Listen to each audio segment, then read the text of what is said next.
Hi, I'm Shukrani Gray, the AfricanAmerican Resource Collection Librarian at the New Orleans Public Library, and I'm celebrating Juneteenth with you.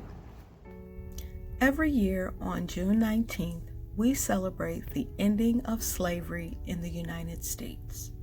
It was on June 19th, 1865, that Union soldiers arrived in Galveston, Texas, with the news that the enslaved were now free. Today, Juneteenth is a day to celebrate African American history and culture through education, economic development, and sharing our story with our children, family, and community. To help celebrate, educate, and share in the African American experience during Juneteenth and beyond, visit the African American Resource Collection located on the first floor of the New Orleans Public Library's main branch, 219 Loyola Avenue. Here are some resources in education, economic development, and community organizing as it applies to the African American struggle for racial equality and community development in the United States. These resources will help you as you celebrate Juneteenth. And remember, everything you see is available at the African American Resource Collection, a part of the New Orleans Public Library system. The first three titles have a common theme of African American resistance, resilience, and organizing in the historical struggle for equity and treatment in the United States. Let's start with There Is a River, The Struggle for Freedom in America by Vincent Harding. This book is the embodiment of Juneteenth and the spirit of Juneteenth. It begins the story of slavery in Africa and takes us through the transatlantic slave trade all the way up to the Emancipation Proclamation. I like this book because it frames slavery through the lens of resistance, and it counters the narrative of the docile slave. Some highlights in this book is an analysis of Nat Turner's movement and Frederick Douglass and their influence in changing the minds of white America regarding slavery and the need for emancipation. An added bonus for this book is that it gives us a diverse account of African Americans' response to emancipation, some of the choices that they've had that we rarely discuss, which is, moving to other countries like Haiti, going back to Africa, and also the organizing of new communities and new family networks and structures in response to no longer being on the plantation. So this is a really good resource to have and a good book to read. So that takes us to the next book, which is I've Got the Light of Freedom, The Organizing Tradition and the Mississippi Freedom Struggle. This book was written by Charles M. Payne.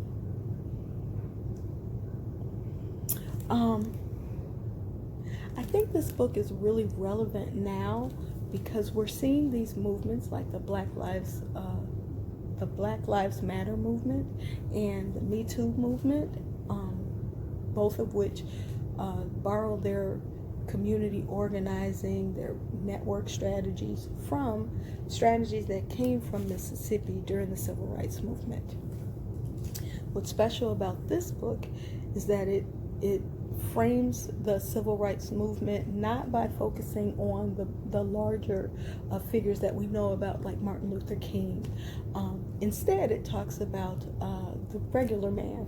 And so it talks about sharecroppers and farmers, the role of women in the Civil Rights Movement, and how those small networks were really the backbone of the Civil Rights Movement that we know and love, and that we use to inform how we deal with social issues today. So this is a good book. And the next book, Mighty Like a River, The Black Church and Social Reform by Andrew Billingsley. Where the other books focused on the role of women and children and workers on the social reform movement and civil rights movement of the past, this book focuses on the role of the church. The author has surveyed thousands of churches, and he highlights many of them in this book, including their role in social reform in their given communities. There's a connection with this, and There is a River, which is interesting because they both have river in the title. This book talks about Andrew Bryan, founder of the first independent black church in the U.S., which was in Savannah, Georgia, and Mighty Like a River has a whole chapter on the church's movement in Savannah, Georgia. So these books, touch on different subjects and interconnect with one another. I love that. Okay, let's move on to the subject of education. So I have Understanding an Afrocentric Worldview, Introduction to an Optimal Psychology. And this is by Dr. Linda James Myers. She is a clinical psychologist, and she uses clinical psychology in education to create the argument for using an Afrocentric worldview in developing educational models, in dealing with social crises such as health issues in the community, dealing with the youth and creating youth programs and things like that. I like this because it helps us to understand the need for an Afrocentric worldview, the history behind an Afrocentric worldview, and a definition of an Afrocentric worldview.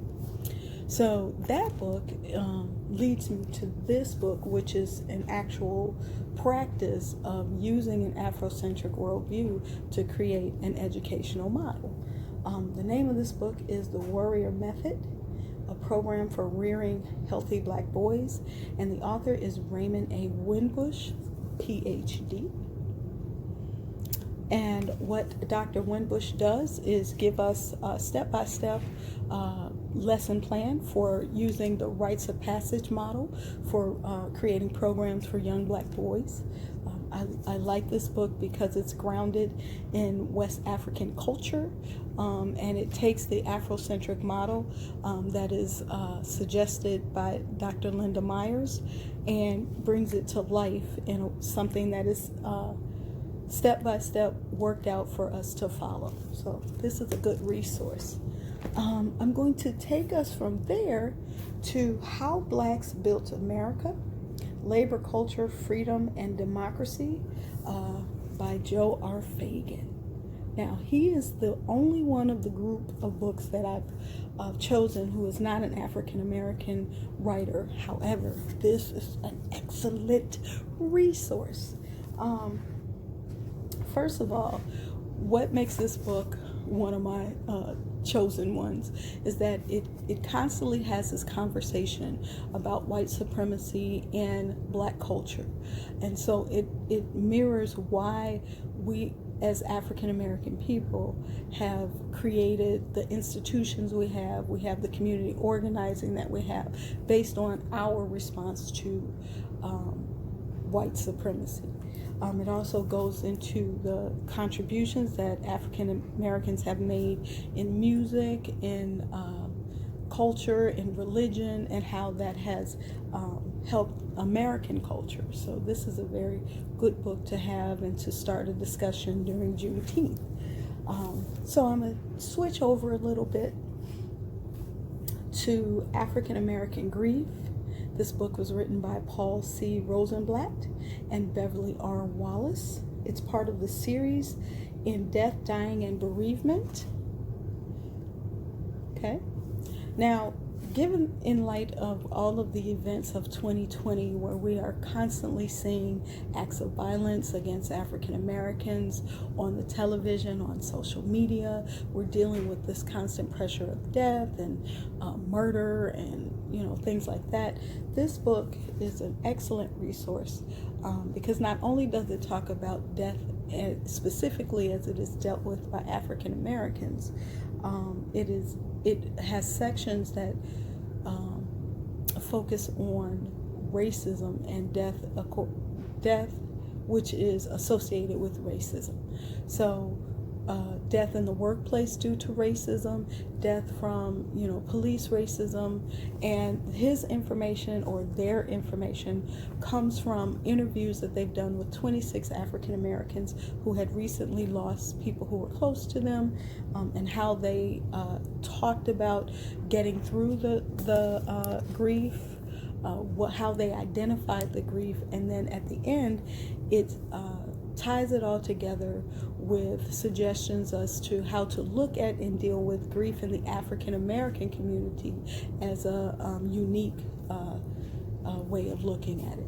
So I'm going to end this book talk with Race and Reparations, a Black Perspective for the 21st Century, written by Clarence J. Munford.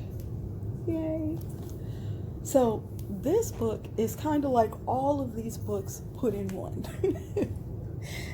It is part of the argument for reparations, and I'm including this book because reparations is starting to be a buzzword on social media.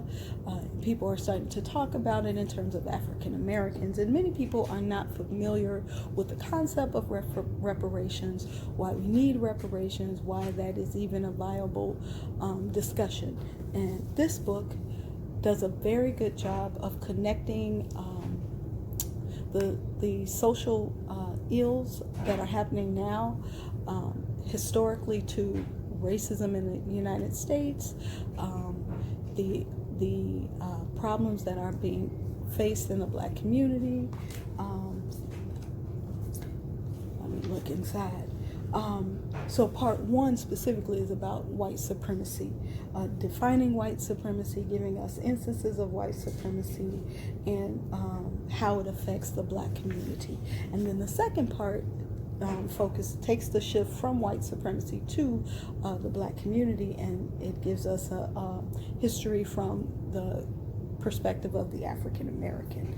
And then the last part, which I think is most important, is a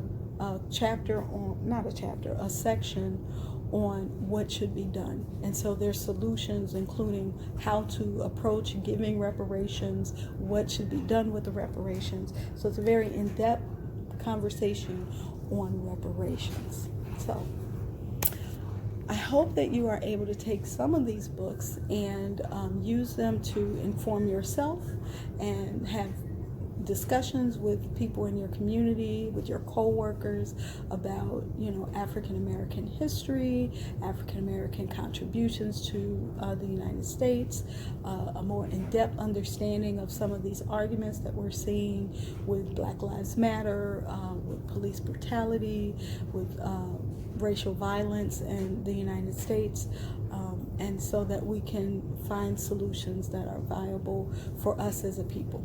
So if you are interested in any of these titles, please feel free to call the African American Resource Collection, or call the main branch of New Orleans Public Library and ask for Shukrani Gray. That's me, and I will be glad to find these titles and more for you to help you celebrate Juneteenth. Thank you, and have a great day. And don't forget to call 504-596-2597 to make an appointment.